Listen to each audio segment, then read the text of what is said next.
Hi every one, Telugu in 1 minute. നമ്മൾ കഴിഞ്ഞ കുറച്ച് വർഷങ്ങളായിട്ട് പഠിച്ചത് വാക്കുകൾ ഞാൻ, നീ, നിങ്ങൾ അല്ലെങ്കിൽ താങ്കൾ എന്നീ വാക്കുകളാണ്. പിന്നെ അതിനോട് ബന്ധപ്പെട്ട കുറച്ച് വാക്കുകൾ പഠിച്ചു.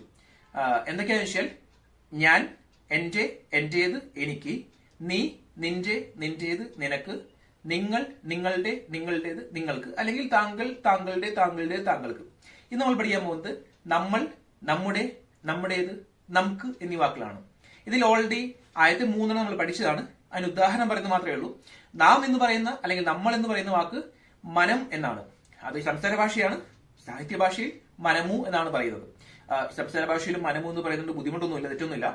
ഇനി നമ്മുടെ എന്ന് പറയാനായിട്ട് മന എന്നാണ്. നമ്മുടേത് എന്ന് പറയാനായിട്ട് മനതി.